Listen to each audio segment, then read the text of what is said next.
everyone, welcome to Influencer Marketing Week Washington DC. I'm Irma Coloni.mx and I'm from Mexico. It's an honor for me to host this event next to Oscar Kumi and this incredible expert panel. At such an important time when digital influence and social media play essential roles in everything, especially now in the coming election tomorrow.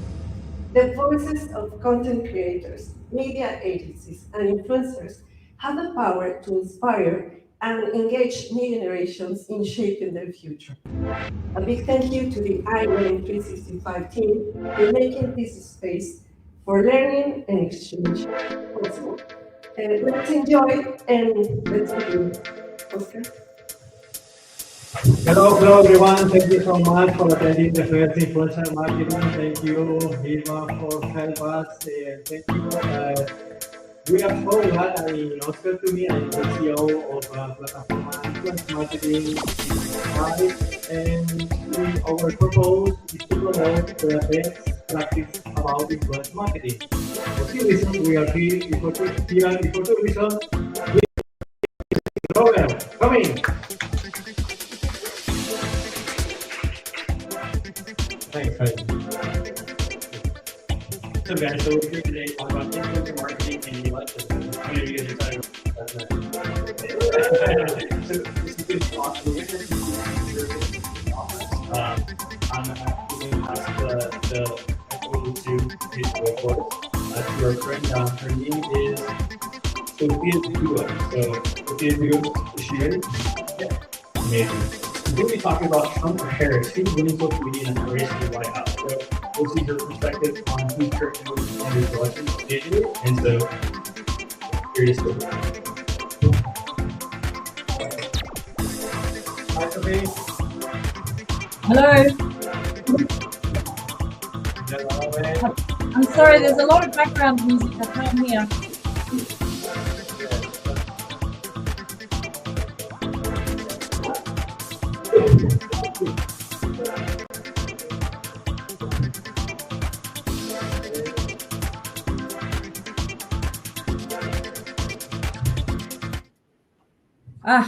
Hello. Hey. Yeah, that's much better. Absolutely. Hi. Okay, great. I didn't hear any of the introduction, so I'll just jump straight in to my presentation just to introduce myself very quickly. My name is Sophie. I'm a B2B journalist with Influencer Marketing Tech platform in Europe. And I cover the influencer marketing industry, but my background is in news and newspapers. So I'm, all over the US election and how influence is playing out within this election. So I'll jump straight in. The title of this is "Who is winning the social media race for the White House?" Just to introduce CallSquare a little bit, we, as I mentioned, are Europe's #1 influencer marketing technology. We have more than 800 clients in 30 countries, and we're an all-in-one platform. So we aggregate data across Instagram, TikTok, X, Facebook, Snapchat, and YouTube. And we manage your campaigns from search of profiles through to campaign workflows and reporting. We're also a certified B Corp. Our mission is to use the power of influence for good. So we partner with a lot of associations working in social media, mental health, and also in cyber harassment issues for children. So that's who we are. So we'll jump straight into this analysis. What have we done? We've used our listening platform, which covers Instagram and TikTok, to analyze the two candidates and their campaigns, so at Kamala Harris and at Real Donald Trump, at Kamala HQ and at Tegan Trump, over a period from July to the beginning of October, which is when I wrote this article.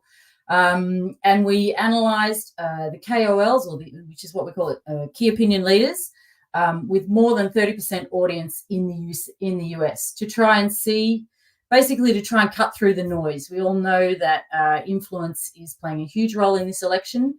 There's a lot of talk about bros and, who's winning TikTok and this and that.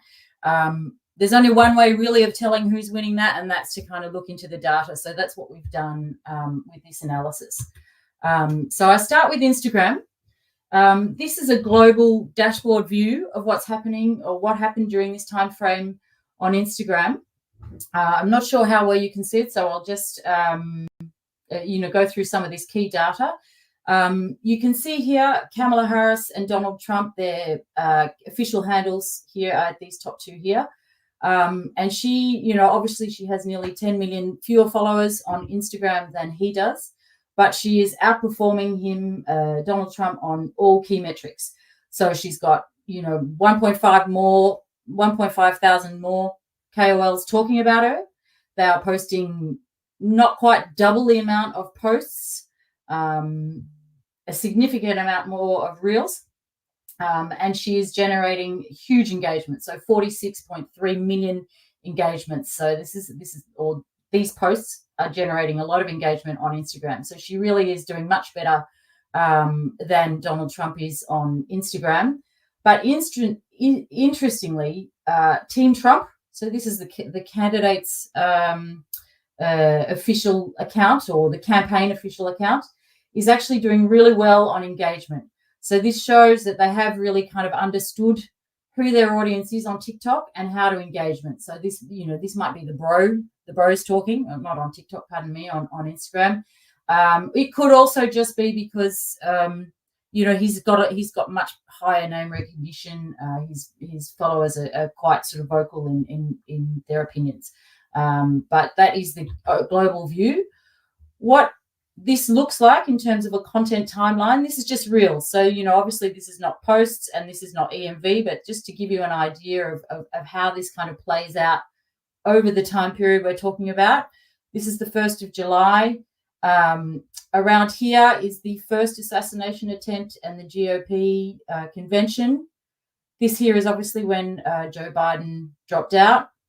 Following here, this peak here is the Democratic National Convention. This is Kamala Harris in pink, obviously. So she's obviously, more people are posting about her reels.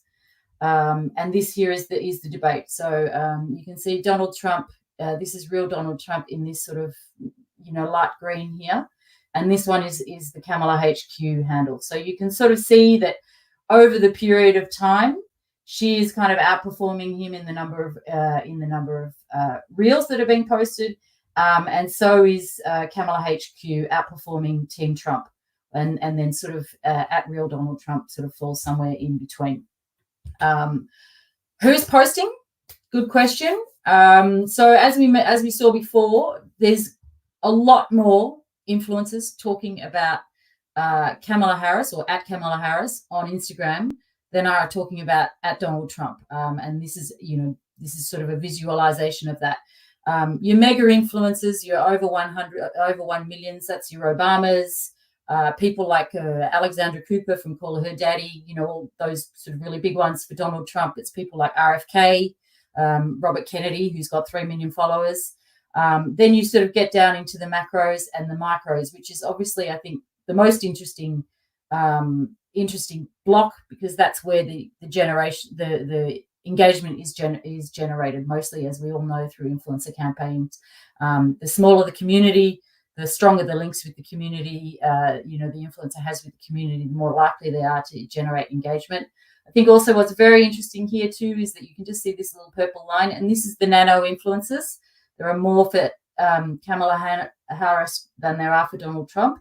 And this could be reflective of that ground game that the campaigns got, the door knockers, the Joe Blows that are giving up their weekends to go and knock doors for her. They're also posting content for their families and friends. So that's what you can see in terms of community size on Instagram. In terms of share of voice, when you look at it as a share of voice of EMV, so earned media value, what it would cost to get this kind of visibility in the marketplace, in terms of content and in terms of engagement, Harris and her team are really dominating Instagram. So you can see in these graphs that Kamala Harris is this big pink chunk here, and this smaller green one here. So she's got well over sort of 50-60% share of EMV. up to sort of, 70% probably in content and sort of 65, 70 again in engagement. So she's really kind of reaching her, she and her team are really reaching her followers and reaching sort of Instagrammers sort of more strongly than what he has been able to do. If we look at TikTok, it's slightly different. We can see here, Donald Trump, obviously, we know this. I mean, it's no surprise he's got twice the amount of followers, twice the amount of, or more than twice the amount of KOLs who are talking about him, and generating 3 times the amount of posts on TikTok. So with a fairly high rate of engagement, so it's not too bad. But and this line here is Kamala Harris. So she's not really, her account itself is not really breaking through. It's got quite good engagement and actually not that much off Donald Trump's compared to the much lower number of posts. But what you really see here is how the campaign, the Kamala Harris campaign, how their social media team is really sophisticated and really knows what they're doing, because they are generating huge engagement, and the engagement rate is the highest of all. They've got fewer posts than Donald Trump has, but they've got more engagements on those posts, and there's not that many more KOLs that are talking to them. So they're really sort of, that goes back to that sort of whole brat trend that they jumped on straight away. There's been obviously a lot of talk in the press about how clever and how onto it the Kamala HQ campaign team, for TikTok and social media is working, and you can really see it in these figures here. So again, looking at the KOLs by size, you can see here she's got more macros, so bigger reach on TikTok, which you would expect generally, because obviously TikTok, it's much easier to develop a bigger following than it is on Instagram. It's harder to sort of cut through. So she does have a lot more macros talking about Kamala HQ here. This is her own at Kamala Harris handle. It's much smaller than his, but probably because it hasn't got the longevity as well. And then you can see the micros as well are also playing out pretty well. He's not that far behind, not as far behind as on Instagram, but you can see that she's still doing better overall on TikTok. In terms of share of voice, content, they're kind of almost tied. It's about 51, 49%, 51, 49 when you add the two, Kamala Harris and Harris HQ, Donald Trump, Team Trump accounts. But in terms of, again, share of voice, earned media value and engagements, the combined Harris team and Harris accounts are, doing significantly better, up sort of around 60% combined compared to Donald Trump and his team on share of voice on TikTok. Who are the audiences? Obviously a big question that everybody wants to know, given the state of the race at the moment and how important those battleground states are. This is just a breakdown of the two candidates' own accounts. And you can see, obviously, the election, the race is, in terms of this sort of gender divide that we're hearing particularly about in the last few days of the campaign, is really playing out in terms of who they're speaking to or who their accounts are reaching. You can see 65% and 70% of Kamala Harris's own followers are female, compared to sort of roughly about the same for Donald Trump. Quite similar in terms of age range on Instagram. An interesting point is, I think, in terms of where they are based. More of her following on Instagram is based in the US than his. Donald Trump has only got 49% of those, 20-odd million followers that he's got on Instagram. Only half of them are based in the US. So who are they actually reaching? And on TikTok, you're looking at about, similar US reach for both of those. When you look at the campaign accounts and who those handles are reaching as well, it's a little bit similar in terms of those sort of 60, 65, 70s, and sort of even up to 80% in the US on Instagram for Kamala Harris. So that's who they are. We could, if you had the time, to really break down and see where all those audiences of all those thousands of KOLs are. you could do that with our platform. I simply didn't have the time. There are thousands of them. You need to sort of go in and analyze the profiles, see where they're reaching. If you're looking at the big, mega, the mega KOLs like the Obamas and the people I mentioned earlier, you look at their audience and it's 2.5% in New York and 3% in Los Angeles and all the rest of it. So that's not really going to tell you that much. But when you get into the micros and the nanos, you could really sort of break down and see who those people are. So here we've got the next one. Obviously, I mentioned at the beginning that we covered only the sort of, I did this analysis, a few weeks ago. So it was the beginning. And this is what's happening, a little update on what we can see happening in the final weeks of the campaign.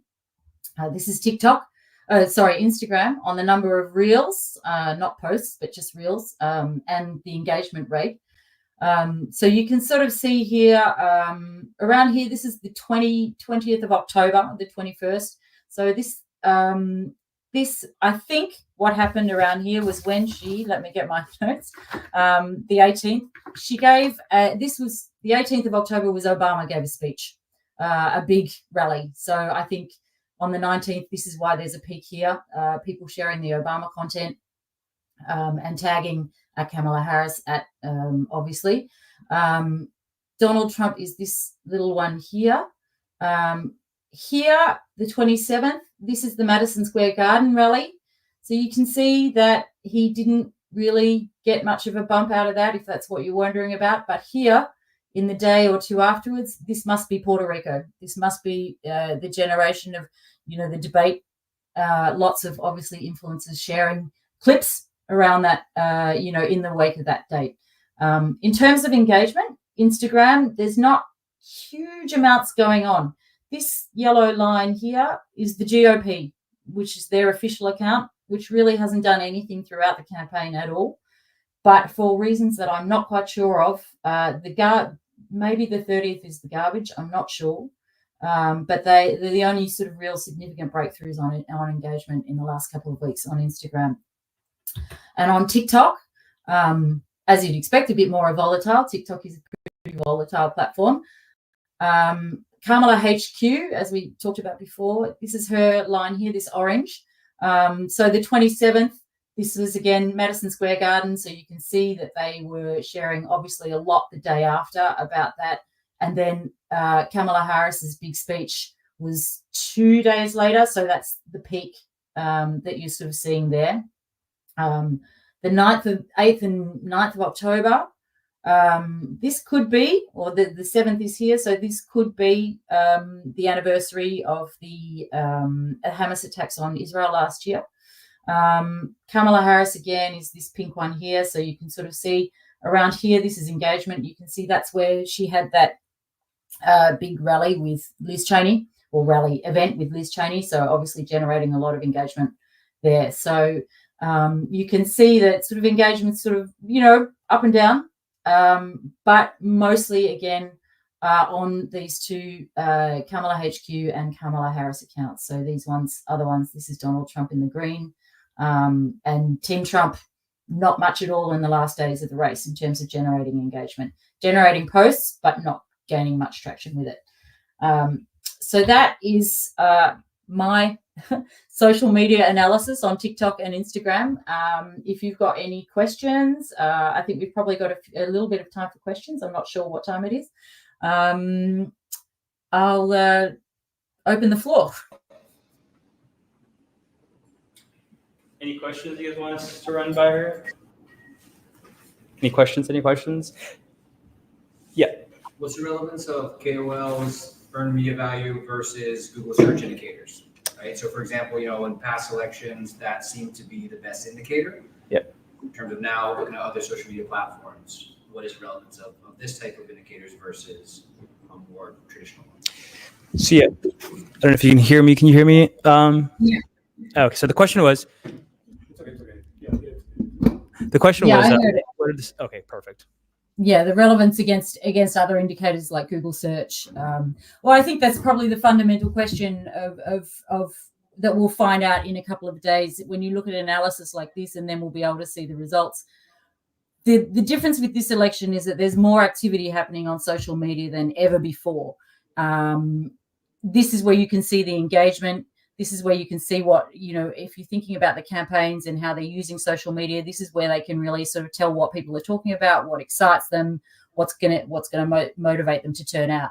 In terms of Google Analytics, it's not my expertise, but what I would say is that this is just an additional KPI, if you like, to that the campaigns and the politicians can add to their sort of arsenal in terms of how they're going to reach voters, how they can talk to them, how they engage their communities, and in the same way that a sort of a traditional, if you want, commercial influencer campaign is going to be looking at how to motivate people to get them to the bottom of the funnel and buy their product. The politicians and political parties are now going to be using these kinds of strategies to engage voters.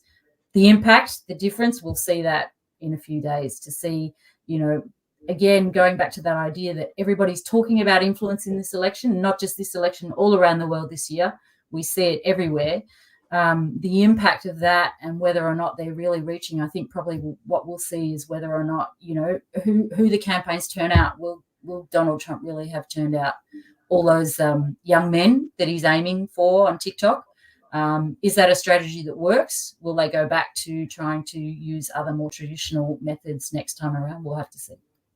I hope that answers your question. It probably doesn't, but it's the best I can do. Any other questions? Well, thank you so much. And I think that wraps up here for Sophia. I appreciate the time. Anytime. Thank you, Sophia. Great. So we will be switching up the schedule just because of all speakers being in Europe and different time zones. So we're going to go with another online speaker coming up next. His name is Daniel Sanchez. He's the CEO and founder of Influencity. So he'll be coming on next, talk a little bit about influencer marketing and technology. Hello, can you hear me, guys? Yes. Okay. Well, it's a pleasure to be here presenting one of the analysis that we did for the U.S. elections. I hope that you like and find very interesting what we are going to show. Just to mention that we have analyzed around 500,000 contents on the internet globally. And that has been done by Influencity with our technology. And it's I think it's going to be very interesting data what I'm going to show you. So let's start. I think I have like around 15 minutes, right? I think so. Okay. Well, first of all, what we did, as I say, was to analyze around 500,000 of contents on the internet, and actually Twitter or X is the most used network by far. Actually, 95%, 97% of all the content that has been talking about the U.S. elections, Kamala Harris or Donald Trump, has been posted on Twitter. In the second position for both Kamala and Trump has been in Reddit, also on YouTube, Pinterest, and Instagram, and less on TikTok. So this is very interesting because I guess that people goes to Twitter in order to have conversations, to debate, and to have more conversations around these elections. Probably is how Twitter works, that generates more conversations than probably other networks like YouTube or Instagram or even TikTok, where probably is more video or more image of photo content. So these are a pretty similar number of mentions for both of the candidates, around 250,000 contents each, pretty similar. So there are not many differences here. The second thing that we analyzed was the gender. We realized that men are more active for both than Kamala and Trump. Is kind of the same amount of male people who talk about both candidates. And it's very interesting because on the internet there are more women than men. So I guess that for some reason the elections are more interested for men in this case. Another thing that we found even more interesting is the difference of the sentiments that we found when we analyze if those content are positive, negative, or neutral with artificial intelligence. We find out that in the case of Trump, all 50%, half of the content that has been created around him is more negative than positive in this case, and the other way around for Kamala in this case, around 40% of the content that has been mentioning her is more neutral, and then 31% is more positive. So it's very interesting that having these two candidates, all the conversations that are generated on the social networks mainly are completely different from one to another. This doesn't mean that people is talking negatively about Donald Trump, or that they are saying something good or positive about Kamala. It doesn't work in that way. When I say negative content, in this case, it can be, for instance, the case when Donald Trump mentioned about the Puerto Rico thing. That obviously is a negative content. It's not what I want to say is that the content doesn't have to be against the one of the candidates or to the other one. Is more the conversations that are generated by people completely outside of these two candidates. So this is very interesting. And then also we found out more interesting data. We used to think that younger people are more actively on social networks, but when we concentrate all the content speaking about the US elections, we found out that it's the older people who led the conversation. In both cases for the both candidates, actually. As you can see here is the breakdown. You can see it by negative or positive or neutral content.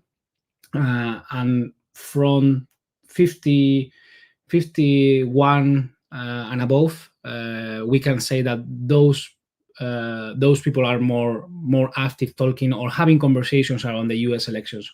On the other side, probably, for younger people and young generations, the US elections seems to be not very interesting for them.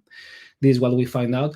Even, this is for every social network. It's not only for Twitter or for Instagram. It's true that in TikTok, if we analyze TikTok, there are younger people than older people. But even in that case, there are more conversations with older people, who I found that very, very interesting. More information and more data about the US elections is about the emotions that the content that we have seen, read, generates on people.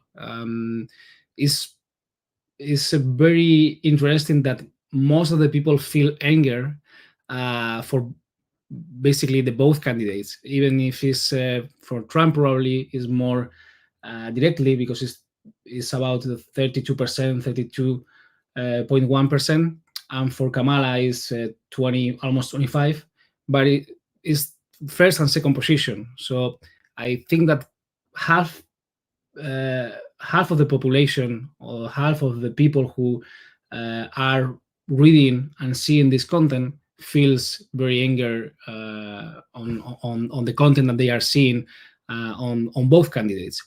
It's true that on the other hand, they also feel anticipation that can be a synonym of hope. So we have, I think, that the both sides here of the population, I guess. There are other emotions like trust, love, sadness. In both cases, there are probably one key emotion that is more relevant in Trump, and one key emotion that is more relevant in Kamala.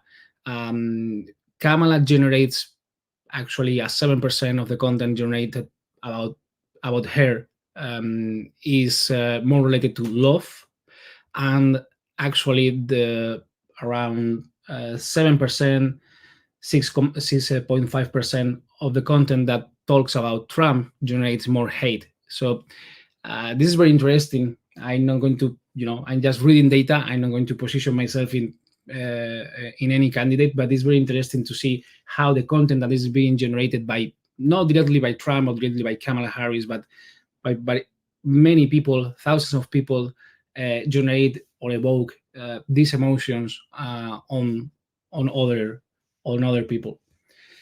Okay, and more data that we find interesting is the influencers who are actually supporting different candidates. In this case, Charlie Kirk is an influencer or a celebrity, local influencer who is supporting publicly the Trump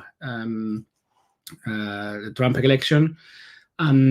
It's curious. I'm not sure, or we are not sure if this is just because he wants to promote that, or because has collaborated with him in an economically way or something like that.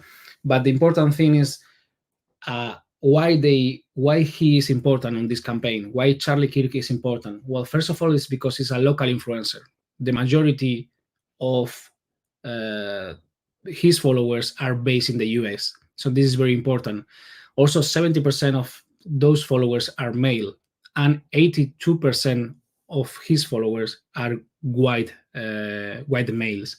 So I guess that this is very it fits very well on the Trump perspective or Trump campaign. Also, it's focused on 25 to 34 years old. So I think that is a very good election, a very good choice to collaborate with Charlie Kirk from the campaign point of view in the favor of Trump in this case. But on the other hand, we also found Jake Paul.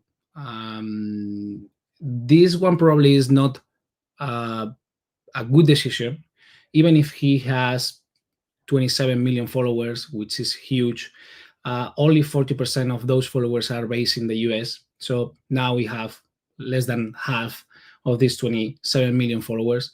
64% are white followers, and he is more focused on younger generations from 18 to 24 years old.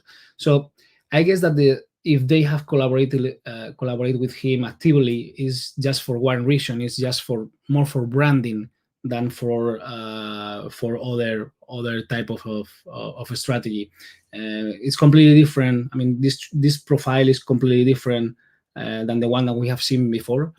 And the only reason that I can assume why Trump and his team has collaborated with him is because it generates a good branding, a good personal branding in front of younger generations. We also have analyzed another profile, another influencer who are supporting the Trump campaign. In this case, it's also a local influencer with about 100,000 followers, a bit above of that. The important thing of this profile is that 86% of those followers are based in the US. So this is very important when we are talking about US elections. Again, 70% are male and 82% are white male followers.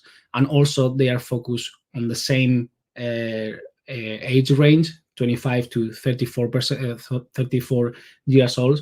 So this profile is pretty similar to the first one that we have seen, Charlie Kirk, in the sense of the audience that they are following him.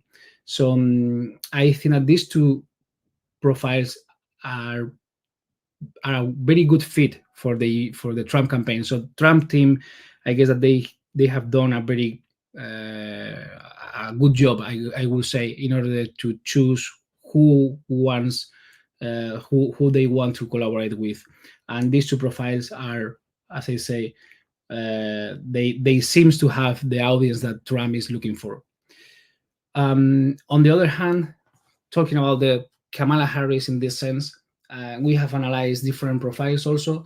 We found out this profile, who is Melinda Hale, is a micro influencer with only 55,000 followers, not a very big audience behind.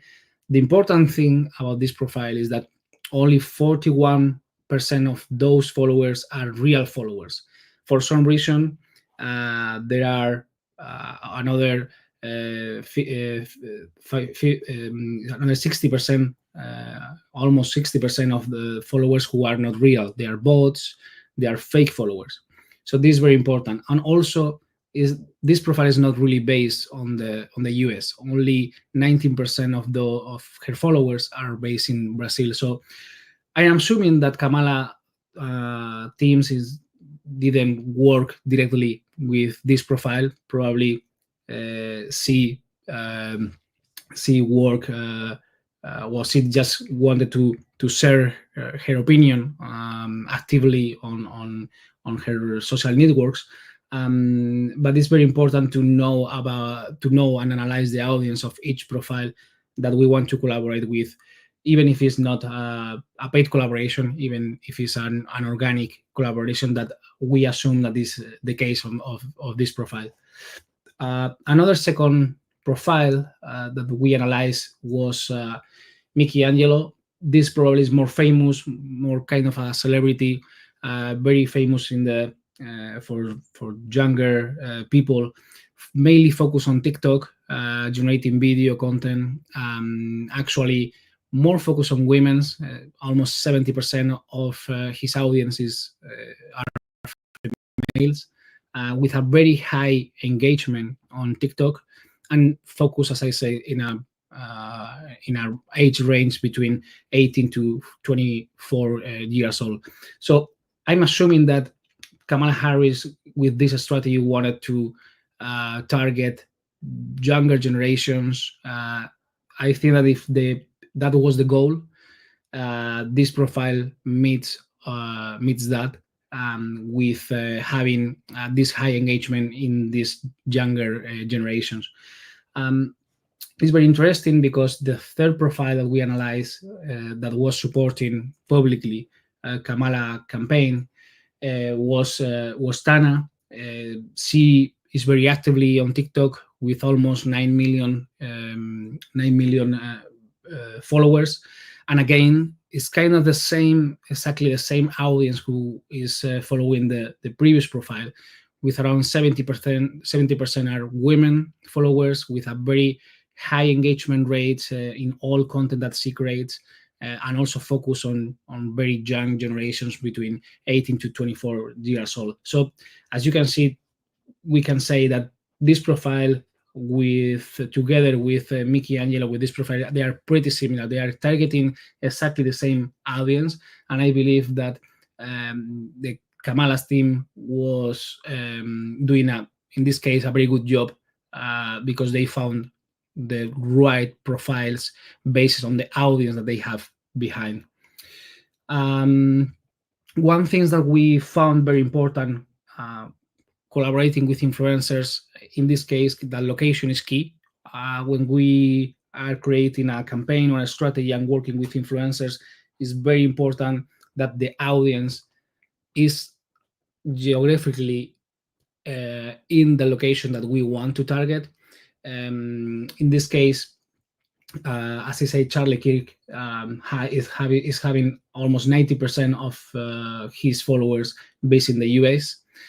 There are probably other profiles, as I said, Jake Paul, who are probably, or who has a wider audience, a big community behind with millions of followers, but only 40% of those followers are based in the US. So those type of celebrities, those type of profiles, they are highly effective for branding campaigns, personal branding, and also it reach broader audiences compared with obviously local influencers or other celebrities who are more local. This is the profile of Jake Paul. As you can see, 40% of his audience is in the States, 50% men, 50% female. So more focus on younger people than older people, and it's completely different than Charlie Kirk profile. In this case, 70% men and more focus on 25 years old and above. These are the supporters, public supporters of Trump. Now we have more data about supporters of Kamala Harris. As I say, fake followers is a very key metric when collaborating with influencers. In this case, Melinda Hale, as I say, she has only 41% of her followers are real. So this can be a big mistake if we collaborate with these kind of profiles who have no real audience behind, and we are probably pay an amount of money for collaborate to any collaboration. This can be a very huge mistake. Also, as you can see, the engagement rate that she's having with her content is very low compared with the median. So I will say that this micro influencer with fake followers is a totally useless for Kamala Harris. Another profile that we analyzed, as we mentioned, was Tana. Tana, in this case, has around 80% of followers quality, which is good. We have to understand that not all profiles on social networks are real. And around 80% to 85% of the audience are real people. So that means that the other 20 or 15% of profiles that are in any social networks are usually bots or are fake profiles.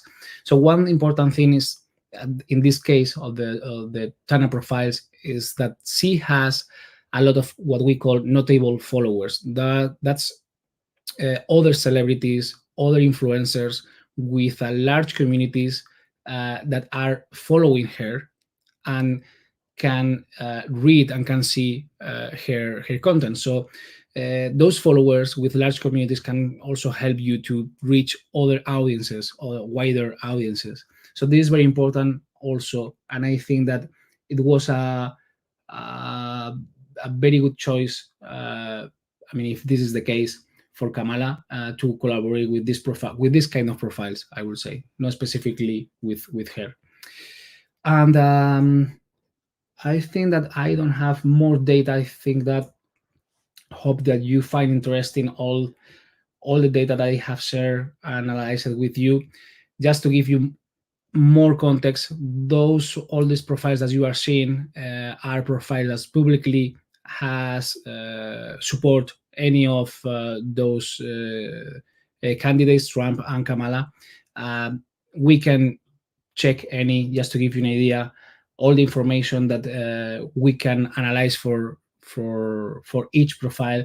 We analyze this almost 4 million followers and give all this information, how this profile has growth, how many likes they can get, the mentions that they are posting on the content, or the hashtags that they are using, profiles with similar audiences, the audience demographic that they have. In this case, only 41% of those followers are based in the United States. brand affinity, audience lookalikes, and, as I say, notable followers. In this case, if we collaborate with this profile, we have to know that Snoop Dogg is following her. So this can be a snowball effect. Sometimes when we have this type of notable followers following a smaller profile. And you can see here also the popular post. Here we have one of the Kamala Harris content, and also some of the sponsor posts. These are paid collaborations that I think that is very interesting to know before of collaborating with any profiles. So I think that this for all the things that I can show you, all the analysis that we have done about the US elections. As I said, we analyze around 500,000 content posts on every social network and also on the websites on Google. And this is what we found out. Hope that you find interesting. And I don't know if we have time for questions, but happy to answer any if there are. Open up to any questions you guys might have. Yeah. Did you do any specific research around the amount of influencers that they brought to the convention for the Democratic National Convention? And if so, did you see any sort of significance for that? I mean, was that a good investment for them? Any way of telling that at this point? I don't know if you caught that, Daniel. Did you hear that, or did you want me to repeat it? Not really. If you can repeat it. Yeah, so there's a significance with the amount of influencers that attended the Democratic Convention, and did you guys get to analyze that data and see its impact on the data for Kamala? Not specifically in this case. I mean, we didn't analyze. The only profiles that we analyzed was the ones that we are seeing on the screen. We didn't see real or effective impact for Kamala Harris, but either for Donald Trump, to be honest. But it's true that there are more profiles posting about the two candidates. So there are many, many more that probably with a deeper analysis, we could get more data and more information. Any other questions? Cool. Thank you, Daniel. Appreciate the time today. And yeah. Thank you, Daniel. Thank you, Alex. Awesome, guys. So we're going to go with our next speaker, Ishmael from sorry, let me get this right. Social Publi. So we'll have Daniel. He'll be coming on here shortly. Oh, there he is, Ishmael. Hi. Hi, Ismael. How's it going? Hi, how are you? Very nice meeting you guys. Let me share my presentation. Great. We can see. Okay, thank you. So we are talking about how to choose the right influencer, and what I'm going to present is a new tool that we have developed, and it's called Brand Detector. It is using AI to detect how many brands appear on your TikTok or on your Instagram videos, so we can extract any brand, item, political party, whatever we want from your videos, even if they are not paying you, and even if you are not specifically saying that you are using Nike or Adidas or you are supporting Kamala Harris, whatever. So let me share with you this video that will explain how the system works.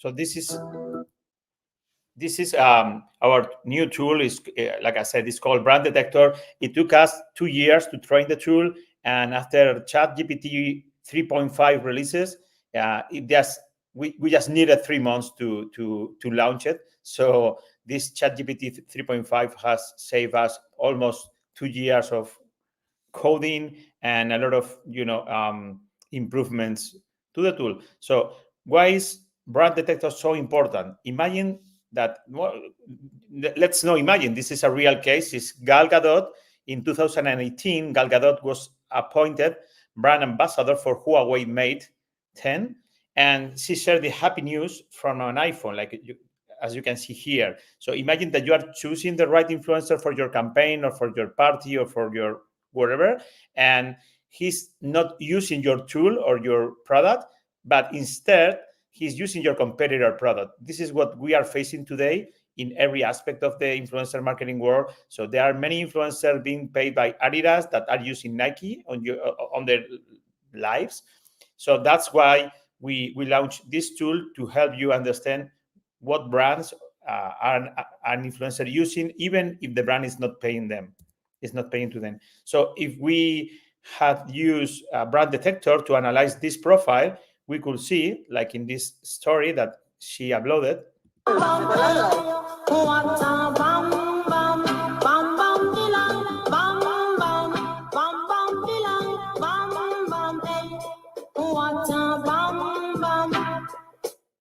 I don't know if you have seen it, but she appeared with an iPhone only for a fraction of a second.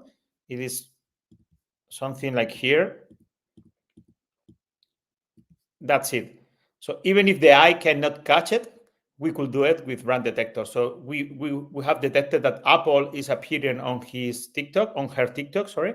And this is an organic collaboration because there is no paid media. But if they are paying ads on top of that, we could identify those ads too. And these are the brands that Gal Gadot is using on her profile: Dior, Netflix, Yves Saint Laurent, Apple, Prada, Gucci, Chanel. So if you are going to do a campaign with her, you have to understand that she is already using those brands, and in the majority majority cases, that she is using that for free. So they are not even paying to her. This is what our tool is doing. Imagine that you are appointed the head of sales of Nike, okay, and you want to hire an influencer which is called Diego Cigala, which is a Spanish singer, a flamenco singer, and this is a true story. The Cigala saw in a Nike store dressed with an Adidas training suit, and this is happening today in every campaign that we see on the internet. There are many influencers using another brand and going to events or posting things for another brand, which is not fair, right? If we have analyzed this profile using Brand Detector, this Diego Cigala thing. Hola, mis queridos hermanos. Estoy muy feliz de poder presentaros el próximo día 16 de diciembre. Estaré con todos vosotros en Gijón, en el Teatro La Laboral, y va a ser una noche histórica. Vamos a presentar. Well, as you can see in every video, he is using Adidas. So why are you hiring him to promote your brand? These are the brands that we have detected that he is using. Of course, this is the typical data, where the audience are coming from, what is the engagement rate of his publications, and we could see how many campaigns or how many brands are organic or how many brands are paying him to appear on his profile. This is a Facebook ad, and we get the Meta ad tool, and we can see how much are they paying to promote. And this was promoted from February 8th to February 23rd. So we can see many data related to this particular campaign. And we could do that not only with profiles, but with venues. Imagine that we want to analyze what is happening today in Madison Square Garden. We could do that with hashtags like elections, hashtag Trump, hashtag Harris, hashtag whatever, we could see how many people are tweeting or posting about that, and how many people or how many brands are appearing under those specific hashtags or venues. See, if we analyze famous people like Rafael Nadal, we can see how many brands are appearing on his Instagram or TikTok feeds.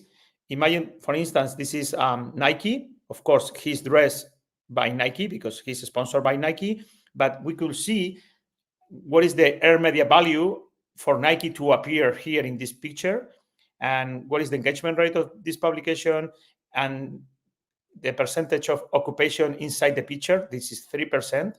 And also we can see where is the logo located. In this particular case, is in the jacket, in the orange jacket.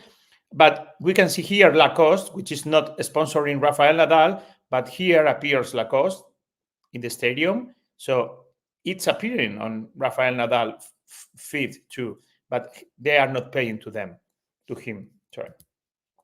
So we could use this tool also to analyze the top 10 ATP players, the top 10 Formula One racers, the top political influencers with Donald Trump, whatever we want. So we have analyzed this in the tennis world, and we have detected that the top 10, 7 out of the top 10 tennis players are using Nike, 3 are using Adidas, 2 are using ASICS. This is only for sport clothes, also for motor like BMW, Kia with Rafael Nadal, Volvo, etc. Luxury brands, of course, Rolex is appearing on 6 of the 10 ATP players. And in many cases like this, you can see the logo here, but there are other cases where there is no logo. The player upload a picture, and we are capable of detecting the brand here, even if they are not saying that they are using Bulgari, of course. And of course, Mango, which appear here, Hugo Boss, Lacoste, etc. Lacoste is sponsoring Djokovic. You can see the logo here. So even if you are not, if Lacoste is not sponsoring Nadal, if Nadal appears in a picture with Djokovic, he's been associated with that brand. So what is brand detector for? This is, like a joke when you see him on Tinder and when you meet in person. So this is what we are trying to avoid using influencers. We try to help brands to choose the best influencer and avoid situations like that. What have we done with Donald Trump and Kamala Harris? We have analyzed Donald Trump profile, and you can see these are the brands appearing on his TikTok and on his Instagram. TikTok, CNN, Coins, Christian Walker, and you can see here, for instance, this is the brand of a truck, Freightliner trucks, and if you see the video, you see the brand here. It only appears for a second, but the system is capable of detecting that brand. And here it detects the CNN logo on Donald Trump TikTok, of course, because he's posting something about CNN, but the logo is visible here. It appears in the 10% of the screen, and the earned media value for being on this post, it is more than $100,000 because Donald Trump has 29 million users or followers. Okay. So this is for Donald Trump. And for Kamala Harris, we have detected a few brands, even Biden, which is a brand, the NBC. This is the United Nations climate change. And this is funny because this is another account, which is Vice President Kamala Harris. So she's quoting herself using 2 accounts. And we can see here that Kamala has uploaded some interview in NBC, and the system is capable of detecting that. but also we are detecting this brand here in this jacket, and this is the United Nations climate change. So we can analyze and we can detect any type of brand that you can see here. So I don't want to take much more time. I just want to leave my email if you need anything. If I don't know if there are time for questions or not. And thank you very much for the opportunity of being here, and nice meeting you all. So guys, any questions for Ishmael here? Yeah. So what you showed in the demo is taking specific videos and looking for brands that appear, which is fantastic. Can you do the reverse though? Let's say I'm Ray-Ban and I want to find micro-influencers who are using my products already. Can you search TikTok to find 50, 60 influencers between 10,000, 30,000 followers who are using my products? Or we're not quite there yet? Okay, so we actually have 500,000 influencers in our system in 30 countries from Chile to Canada and Europe. So we can analyze who are those influencers are using X brands, whatever brand you want, because we are analyzing every profile and we are analyzing the last 15 videos on TikTok and Instagram. But if those influencers are not into our system, we should search using our social public tool, but not with visuals, not analyzing the profiles. But if you send us a list, or if you want to analyze one particular profile, even if it's not into our system, it takes 3 minutes to analyze that. So you could do a combination. You could do you could use Influencity if you want to search for a few profiles and then analyze those profiles with brand detector in 3 minutes each. That would be an option. Okay. Question. Beyond analyzing brand that the person is interacting with, can you analyze whether or not it's a positive or negative relationship with that brand? I mean, maybe somebody goes on and has a love-hate relationship with American Airlines, personal experience. Would you be able to, I mean, you would see me talk about American Airlines quite a bit. 90% of my comments are usually negative. Are you able to look at that so somebody can weed those people out?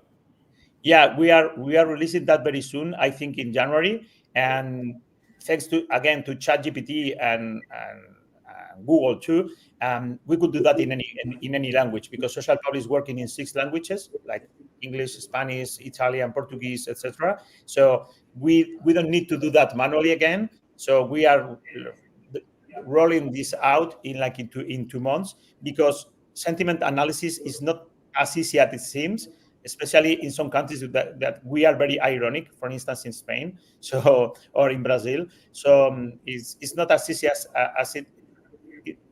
it seems to be. So we are trying different APIs for different third-party providers to integrate that with ChatGPT. And I guess that in less than 2 months, we will have that, of course. Yeah. Not now, because we have launched this 2 months ago.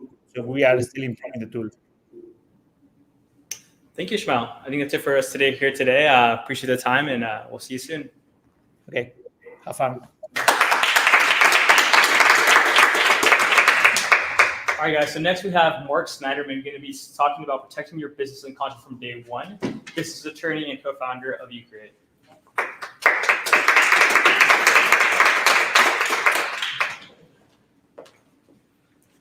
Are you just going to move the slides? Okay. Everybody hear me okay? Yes. All right, so we're going to switch it up a little bit because this is kind of more training. So, I'm a lawyer. Don't hold it against me today. Some days you can, and some days I'm a lawyer, and some days I'm an entrepreneur, and some days I'm everything and anything.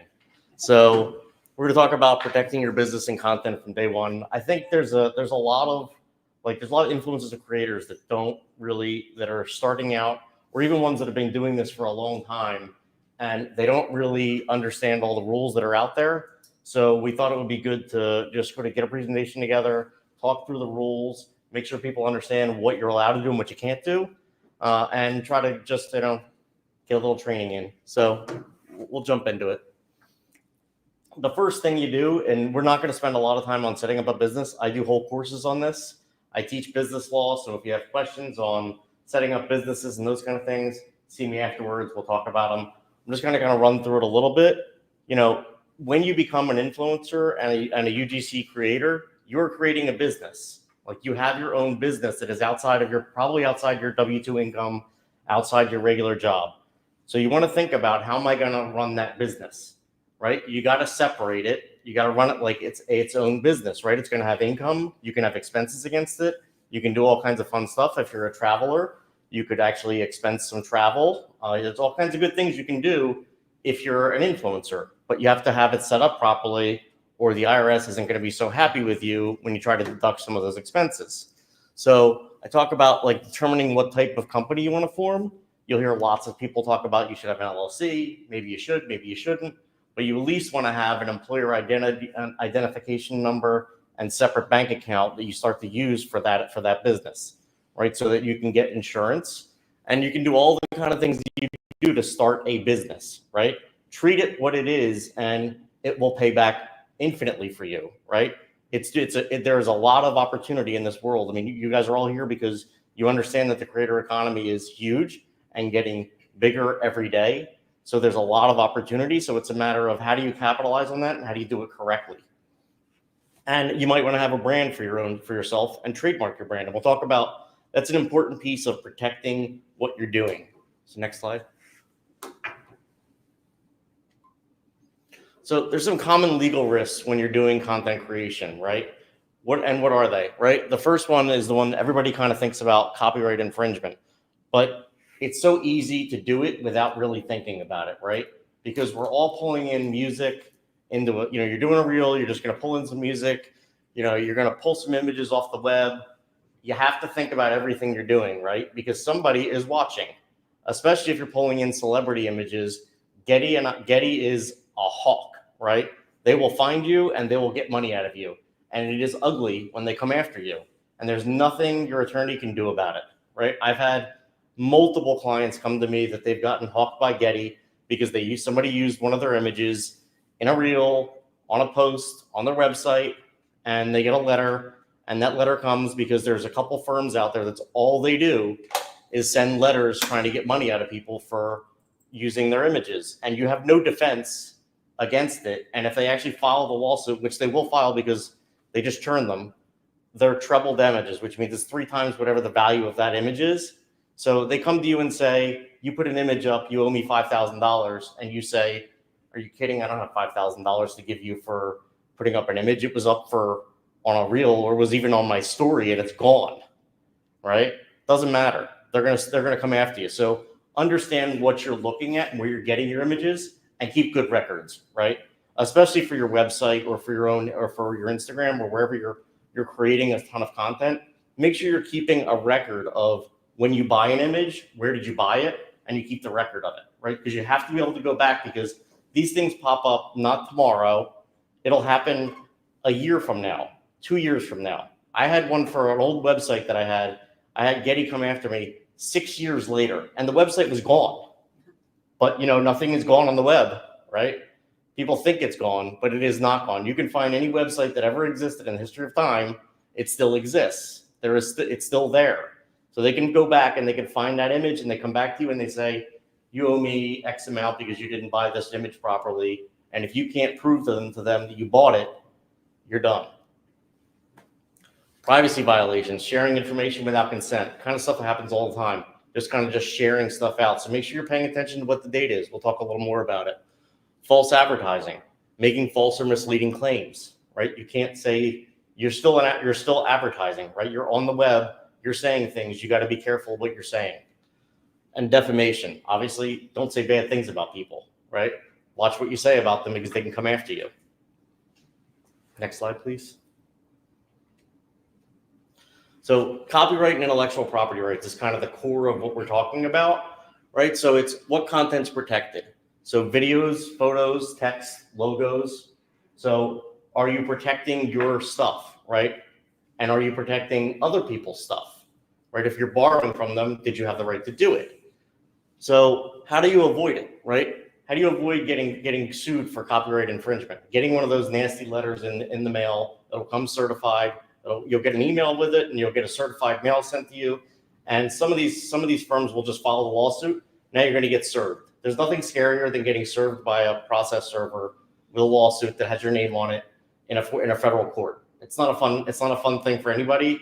So try to avoid it, right? And how do you avoid it? Make sure you have proper licensing, and make sure you're giving credit, right? The biggest thing that you can do to avoid getting in trouble is giving credit, right? When you use somebody's stuff, make sure you credit back to where you got it from, right? That's the easiest thing you can do. You're going to avoid a lot just by doing that. Even if, and I'm going to say it, right? Even if you didn't have the right to use it, if you gave them credit and attributed it to them, they're probably not going to come after you. They're probably fine with it. They just want everybody to know it's theirs, right? Just like if somebody were to take one of your image and do something with it, what do you want? You'd want somebody to attribute it and say, hey, that was my photo or whatever, right? We do it to each other even in fun on family group chats, right? Photo, if somebody posts a photo and you say, hey, where's the photo cred, right? I took that photo. You should give me some credit for it. It happens all the time. So that's another thing. And is my content protected? You can claim copyright on work and make it publicly known, right? You can copyright your own work, right? You can just say it. Say that it's copyrighted, because by default it is. It's actually copyrighted work because you created it. Of course, that means you created it. You didn't borrow it or steal it or use it from somebody else's stuff, right? You can use watermarks, or you'll see a lot of photographers, especially online, professional photographers, they will watermark their images. Why do they do it? Because they want to make sure that they're getting attributed and people know it's their image, and you can't just take it and use it. I see really cool images from like wildlife photographers, and you want to use, they're amazing, right? You're like, well, I can just download that and post it on my wall. Well, that's not fair to them, right? You have to buy it from them. So that's why they watermark it. You want to make sure you have contracts, right? Contracts are hugely important in this business, and they aren't used at all. Influencers and content generators are really bad at contracts, right? Because you're basically it's like a DM on Instagram. Hey, can you do this for me? I'll give you $500, make 3 posts. And there's no detail whatsoever. Now you've created just a array of issues for both sides, because of what do they expect you to do and what do you expect to do? How many revisions are you going to make, and how are you going to get paid, right? And that's one of the reasons why Robert and I created a product called UCreate, which we'll talk about a little bit later. Next slide. So user-generated content. So you have to kind of differentiate, and I think there's been a melding of terms of influencers and UGC, and we're trying to kind of break it apart a little bit because it is really different. There's a difference in the market and what you're doing. So user-generated content, here's some guidelines, right? Get permission first in writing, right? Whenever you get permission from somebody to use content that they have, make sure it's in writing. That doesn't mean it has to be a handwritten note. That's an email. What do you do with that email? You file it, right? So make sure just like I said, file your rights to images, file your rights from somebody else that says, hey, you can use my, you can go ahead and use that. That's totally fine. I have no issues with it. You have a record of it now, right? Credit the creator properly. We just talked about that. Avoid altering the content, right? So if you're reposting somebody, don't try to change their content. It's going to make them mad. And you also probably are violating their copyright in more than one way now, right? Comply with copyright and platform policies, right? So the platforms have policies built in that will actually help you. Most of the platforms do, Instagram in particular. It's well designed in that way to help you not violate, because you're actually you can't post, don't download it and post it. Just repost, just use the sharing platform that's already there, because it's giving credit and you can trace it. Right? Don't monetize without permission. Pretty obvious, right? Don't take somebody's stuff and sell it. So we just talked about in photos in particular, or videos. Don't take their stuff and just try to put it try to hawk it on your site. Contextualize the reshare content. Like, make sure you say why you're doing it. Whenever I post on LinkedIn, if I'm reposting an article, add value by contextualizing it. Right? Don't just repost the article. Anybody can do that, but give it some real value and contextualize it. It also helps why you're doing it and helps protect you. Respect privacy, we talked about, and handle a takedown request promptly. If you reposted somebody's stuff and they ask you to take it down, just take it down. Don't argue with them. Why? There's nothing to argue about. They asked you to take it down, take it down. Don't get into a dispute over things that are just really not worth your time. Next slide. So protecting your content. Identify content as your own. We talked about watermarking. We talked about copyright notices, right? So this is how you make a copyright notice. Use a little C with a circle around it. I couldn't make one on this presentation because I'm not that skilled. The name of your company, and then just say all rights reserved, right? It's very simple. If you put a marketing piece out, you put that on the bottom of it. You put a presentation, you put it on the bottom of it. Now notice I didn't put it on the bottom of this, right? Because I'm not copywriting this because I want you guys to have it, right? I don't want somebody to come back and say, oh, am I allowed to have this? You don't have to ask me. You can have my deck, right? I'm going to give it to you because this is the kind of stuff that you guys need as influencers and marketers. You need it. You need to understand what's out there because, you should have the access to this. And that's the problem is there's not enough training, there's not enough access, right? Monitor content for unauthorized use. You can use reverse Google image and find stuff, right? You can use social catfish. There's a bunch of these software out there that you can use to monitor to see, or somebody taking your stuff. Go after them. Send them a letter. Ask them to take it down. Ask them to attribute you. It's your content. Make sure you're protecting it. Use tools available. So make your content attribution dependent. Ask for that credit. Use the reporting tools that are there. Ensure your website has licensing and no republish clauses. So if you have a website, make sure your terms and conditions are updated. Those things they don't seem like they seem like it's all boilerplate and it's just legalese. It's actually really important that your stuff says what it should say. And if you have questions, you get legal help, right? You can ask a lawyer. You don't even have to ask a lawyer most of the time because you can ask, I hate to say it, you can ask ChatGPT for a lot of questions. It'll help you. What I will say about most of these software, like trademarkia.com, LegalZoom, all of them will get you probably 70 to 80% of what you need. It's the other 20% that the lawyer is going to get you that the AI is not going to answer. And the 20% is probably where the details are and where the problems happen. So, I will pitch that, you can do a lot without lawyers because we are expensive, but you can also find lawyers that are not super expensive and will actually help you and do things. I like to help people and I don't like to crush them in pricing. It's not what I do. And I answer questions without really almost all the time anyway. I'm giving you this stuff for free. It's kind of what you have to do, right? It's part of the new wave, right? And if you have high value content, think about actually filing for a copyright, right? If you were to script, if you did like a really long form video, I would copyright it, right? You can file that copyright on your own. It won't take you, it's nothing. It's a simple filing with the U.S. Patent and Trademark Office. You file the copyright. Now at least you have some protection, right? Good stuff for you. And you have it on your resume. Next slide, please. So we talked about brand provisions and contracts. Probably the biggest issue that I see that people don't pay attention to is getting contracts in place. So, detail the terms, payments, deliverables, and timelines. Would you have somebody come into your house to do construction, to do work, or in your apartment to come do work if you didn't have a clear statement of work of what they were going to do? You shouldn't. Don't hire an influencer or a marketer, or don't be hired without a clear statement of what you're going to do, right? Make sure you know what's expected, how many revisions. All those things are important because you could end up spinning wheels for weeks and weeks and weeks and never get paid. Or they could pay for something and they don't get what they want. Define your ownership rights. Who gets to own the content? That's part of the contract. Exclusivity. Are you the only one that's doing this, that's working on this brand? Or is there multiple people working on this project? All things you want to know as the marketer, right? You want confidentiality, and you also need to understand the FTC disclosure guidelines. Most people have heard of them, don't really know what they are. We'll talk about them now. I think. Pretty sure it's next slide. No, it's not. Look at that. Data. So you want to handle data responsibly. We talked a little bit about what kind of data. This is where I start, right? Are you collecting data? So this is less for when you're doing social media as your primary, but you also have a website. You may be collecting data on that website. What are you collecting? How are you collecting it? And most importantly, why are you collecting it? What do you need it for?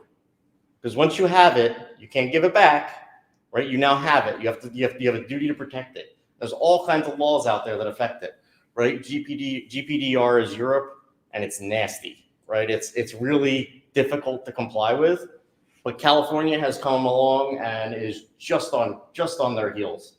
And you're on the web.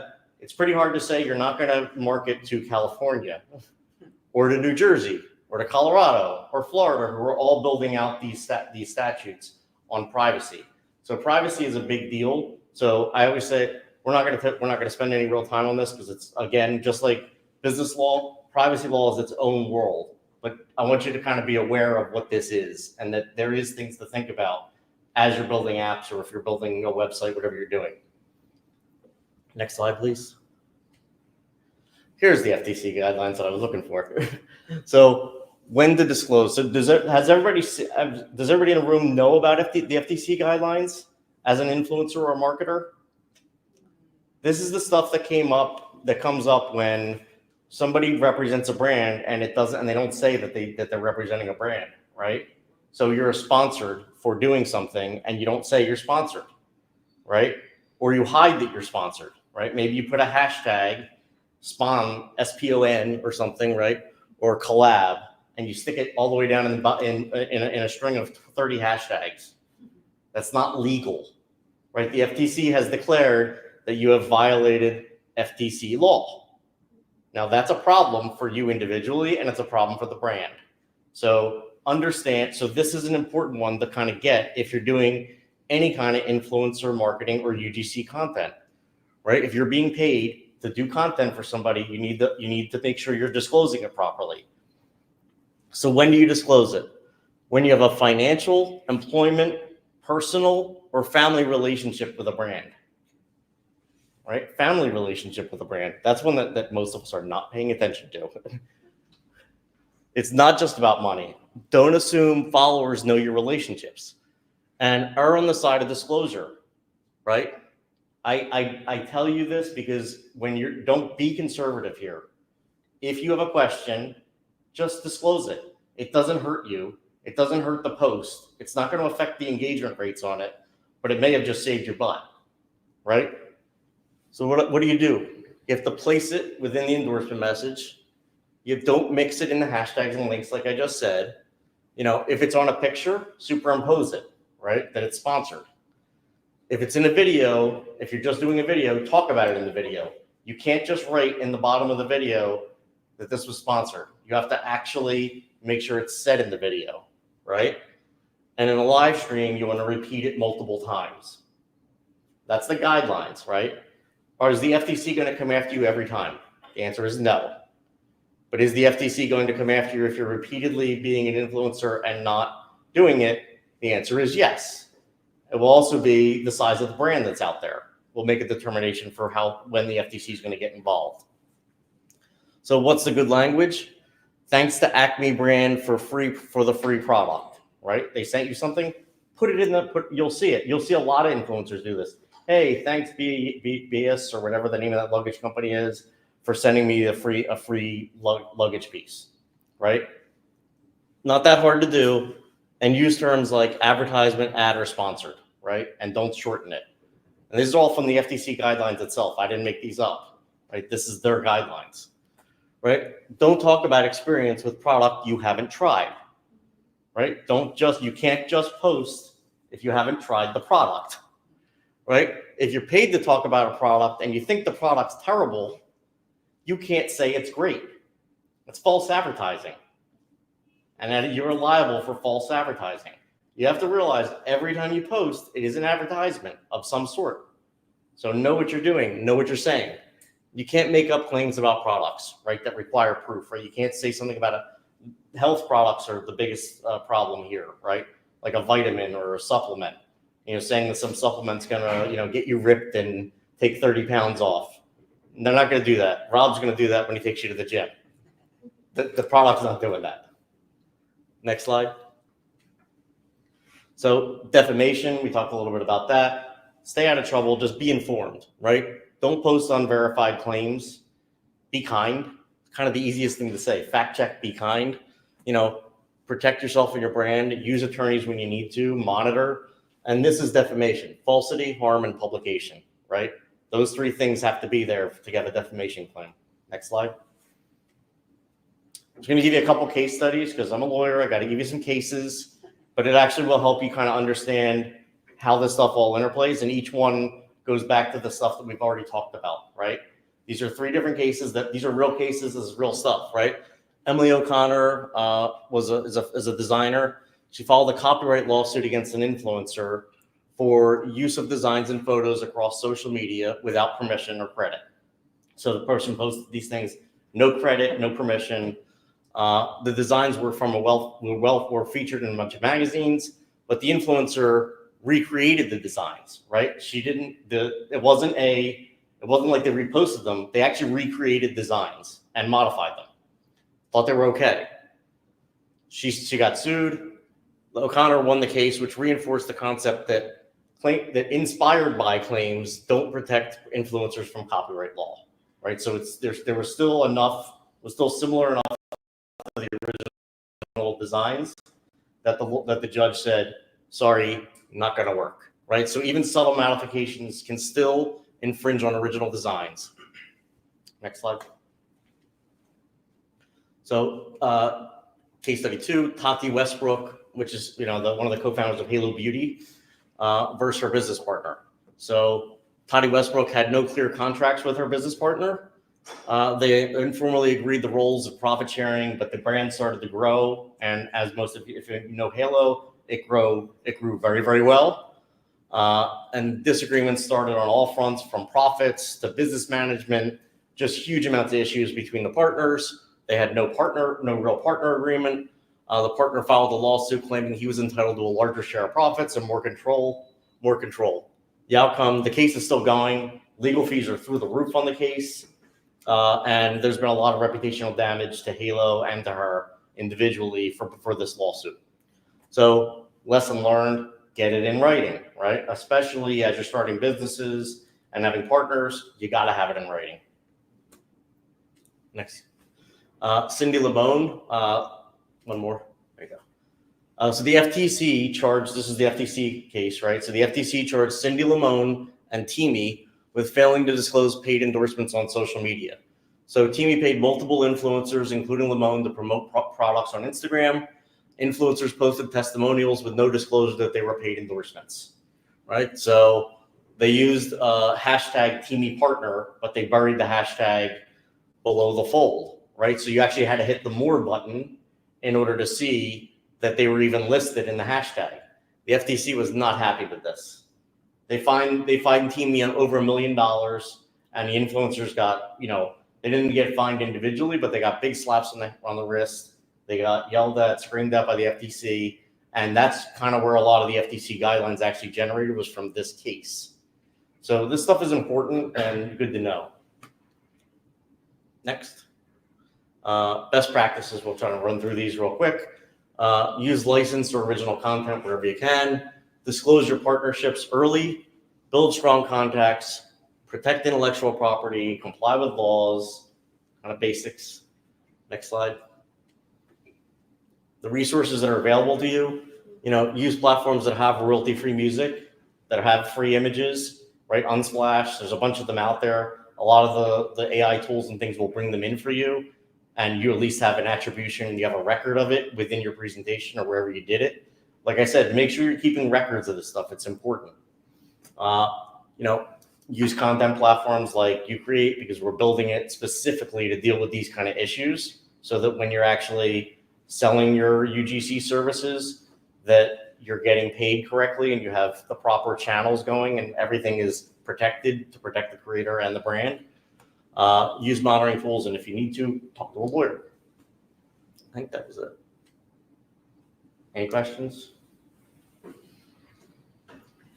It's kind of through a fire hose, sorry. How can I protect my content from others to use it for its own purposes? I feel a logo watermark isn't enough protection. It's a good question, and the best you can do is kind of using logos, watermarks, and making sure that you're paying attention to what where your content is being used. Once you put content in the world, you're always running the risk that somebody's going to take it, right? So you may want to be able to use trademarks. What about software that eliminates watermarks? Yeah, I mean, bad people are going to do bad things, and there's nothing you can do about those except try to pay attention to where your content's being used and have, a good legal team that's going to be able to help you write letters to go after them. Thank you. Claps are good. For example, for art creators, I'm a painter, so sometimes I post videos of me using painting, and I show the brands I'm using. Mhm. Does that comes like I should mention them, or just like it's? No, I think you're good. Yeah. Yeah. Anyone else? Yes. Well, what about like if you're using AI generated images? Because sometimes you can what you can do is like there is a different way, but like let's say of course if let's say you go like through like Midjourney or something like that, they say like you cannot use it for monetization purposes, so it's more like open like the sandbox, everybody like licenses. But if you're using like private AI creators, do you need to mention those, or like maybe there's gonna be a law? Because like you cannot definitely say that, because maybe a lot of AIs, especially at this stage, they've been trained based on like some pictures which have been taken in internet without any permissions. Yeah, I mean, there's definitely some, I think there's risk sitting out there, but I guess it depends on what you want to do with it. Everybody's using those. Right, everybody's using it, so it's kind of like, what do you want to do with it? Where are you going to use it? If it depends on where you're posting it and how you're using it. Are you trying to use it in a product that's going to be monetized, or are you saying you want to use it just for, you want to you're doing brand posts and you're using some AI images in the middle of that? Yes, that's what because Yeah. we do. We are a small marketing agency at the moment, and for some of our clients, because for local ones, we still use like old-fashioned way, like we come there and take pictures there. But there are some clients who are outside, so like we ask them for pictures of actual products, and after we do placements using AI for them. But there are backgrounds. Yeah, I mean, they have nobody said so far that you have to say that it's an AI. This is a big question that hasn't gotten really litigated yet, and it will. Is in terms of do you have to say that it's AI, right? Or do you not have to say that it's AI? There are models that there's all those models that are out there that are on, but most of them they've now started using an AI designator on them, so that you at least know that. I think one of the first ones we started. Yeah, so that you know that it's AI generated. I'm always of the opinion that you want to disclose as much.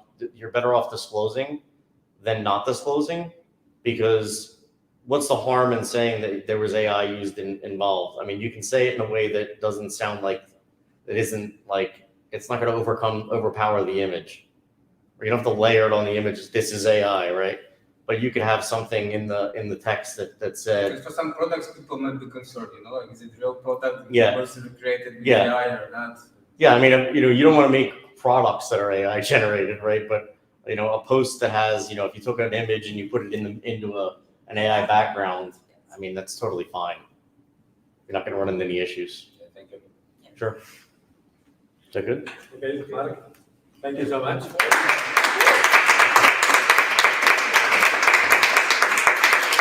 All right, guys, so I'm closing off the night here. We're going to be talking about the influencers in the elections.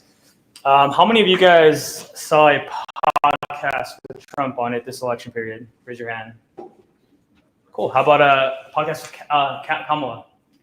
Cool. So we're obviously starting to see a very interesting dynamic with social media and influencer marketing. And what we're used to seeing is the paid sponsorship, paid promotions, et cetera. But what's happening now is we're looking for more of an organic, authentic way of collaboration with in this case, presidential candidates in social media. And podcasts have really kind of shined in that way, right?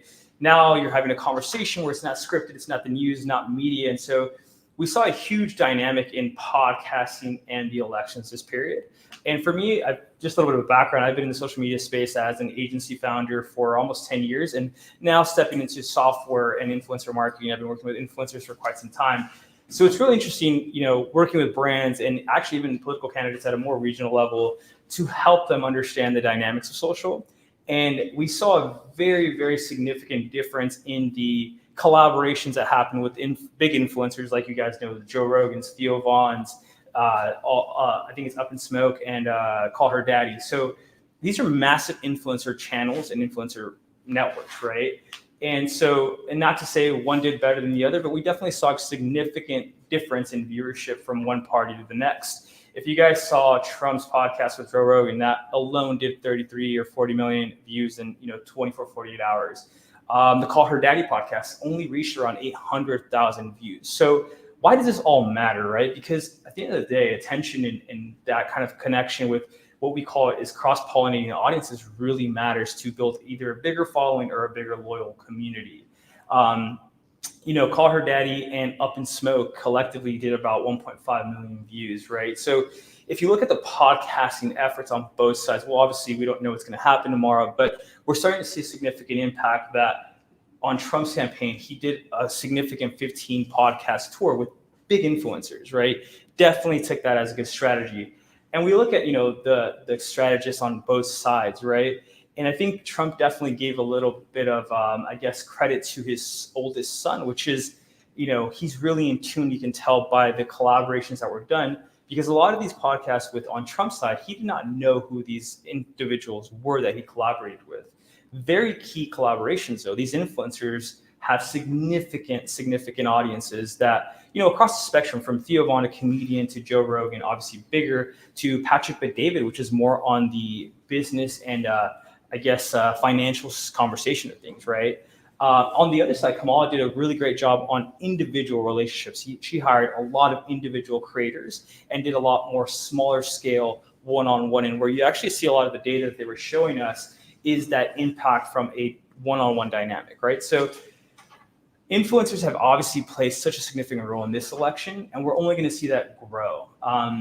Stepping into the influencer creator marketplace is something significant because for brands, I as an agency have seen, before 7-8 years ago, it was you hire that big creator and they make a big impact on your brand. Where nowadays, that's actually not working quite as well because the market has come to understand that big influencers are usually working with multiple brands and selling multiple products. So it's almost like inauthentic in a way where they're already understanding that these brands are buying these, I don't want to call them votes, but like these buy-ins, right? And so my conversation with brands have been focused on the micro influencer. If you can get for $100,000 budget where you might have spent on 2 creators, 3 creators, now if you spend that on 100 or 200 creators, the impacts to your sales and to your actual impressions are going to be significantly different. So right now we're seeing this happening where volume kind of matters, right? There's even big creators like Joe Rogan and Theo Vaughn and Patrick Bet-David or Call Her Daddy.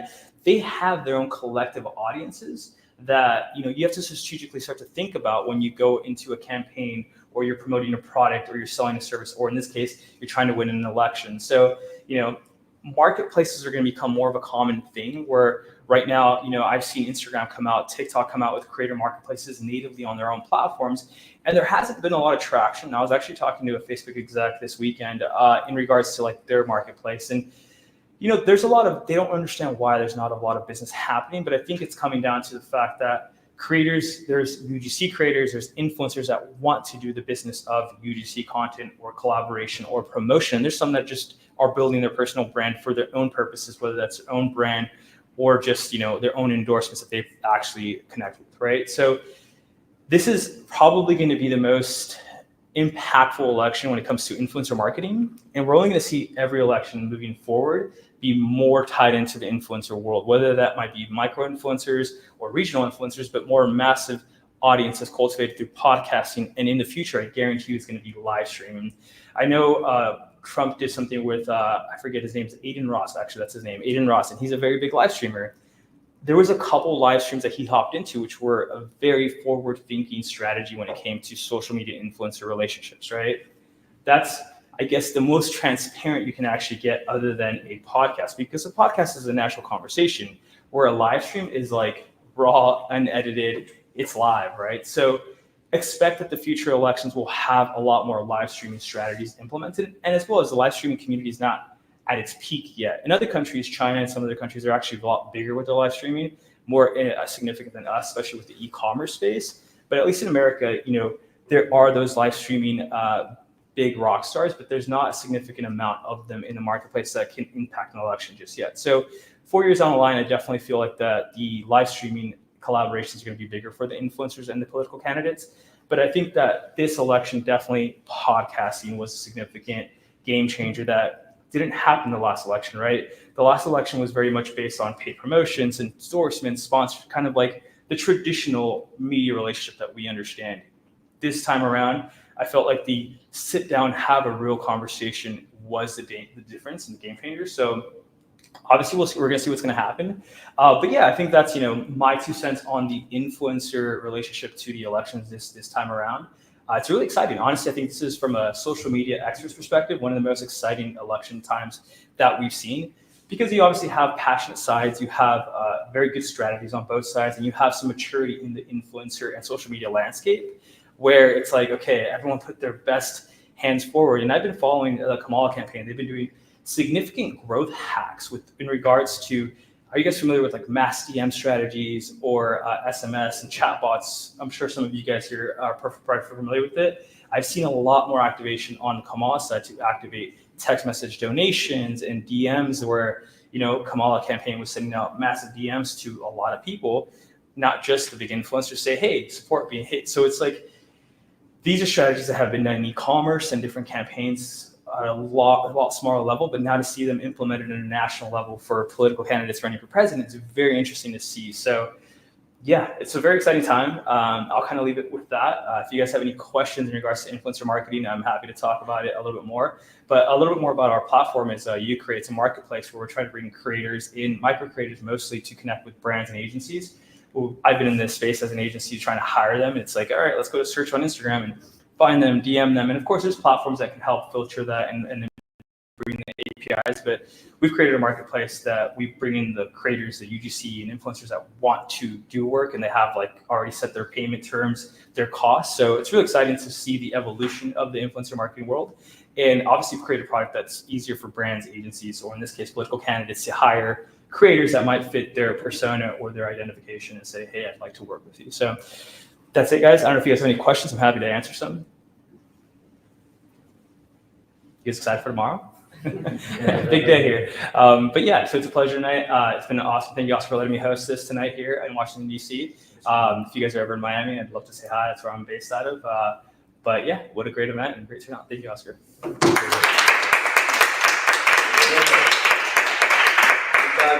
can continue to the... Yes, so the final send-off we're going to have, if you guys would like to do any more networking, is going to be at the following rooftop. It is called, 2 seconds, Wild Days. So it's not too far from here.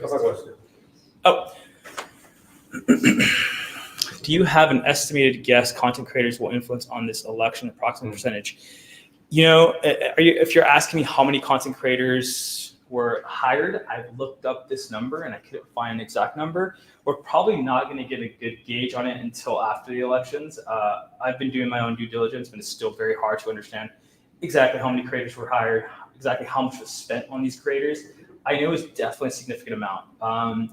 I've talked to creators that have been hired by both parties, most of the Harris campaign, to be honest, and they've been paid a significant amount. And I think that's a lot of the media talking about how much these paid promotions have costed.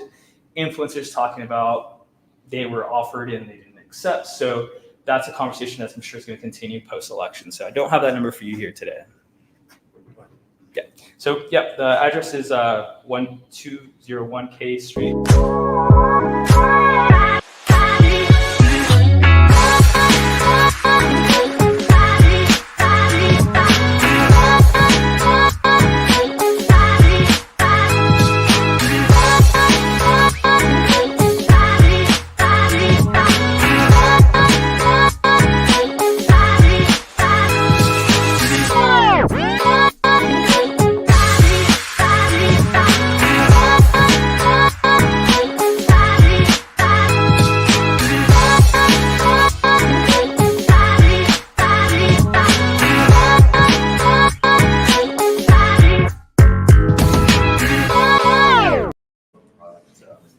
Thank you, everyone. And, we will have Oh,